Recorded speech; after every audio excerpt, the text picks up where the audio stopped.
Endoscopy నొప్పితో కూడుకున్నది అన్నది అది అపోహ. అది కాబట్టి పాయింట్ ఏంటంటే పేషెంట్కి మనం మొదటగానే చెప్పాలి. అంటే అసలు చేసే పద్ధతి ఏంటి, అసలు ఏం చూడాలనుకుంటున్నాము ఏంటనేది మనం క్లియర్గా ఎక్స్ప్లెయిన్ చేయగలిగితే పేషెంట్ వాళ్ళు ఉన్న భయం అన్నది పోతుంది. చాలామంది మనకి ఓపీలో కూడా సరే ఎండోస్కోపియా అంటే వాళ్ళకి తెలియని కంగారు, మేబీ వాళ్ళకున్న ఇన్ఫర్మేషన్ సోర్సెస్ ప్రకారం కానీ తెలిసిన వాళ్ళు చెప్పడం కానీ దాన్ని బట్టి ఉంటుంది. బట్ మనం పేషెంట్ని ముందే మనం ప్రిపేర్ చేసేసి, అందుకని మేమేంటే పేషెంట్ని ప్రీ ప్రొసీజర్ అంటే ప్రొసీజర్ తీసుకెళ్లే ముందే మనం వాళ్ళని పేషెంట్ని కౌన్సిల్ చేస్తాము.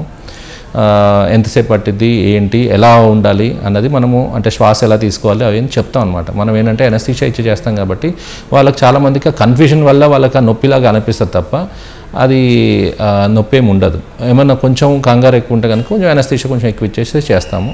అది కూడా మనకి ఎనస్థెటిస్ట్ అందుబాటులో ఉంటారు. సో పెద్దగా కంగారు పడే అంత ఏం లేదు.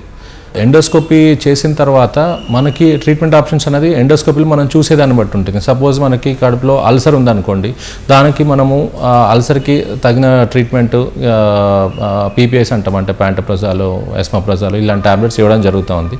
అండ్ పేషెంట్కి ఒకవేళ ఆ అల్సర్ వచ్చింది కారణం ఇన్ఫెక్షన్ వల్ల అనుకోండి, హెచ్పీ కిట్ అని వాడుతుంటాం. హెచ్ పైలరీ, హెలికోబాక్టర్ పైలరీ చాలా కామన్గా చూస్తుంటాం.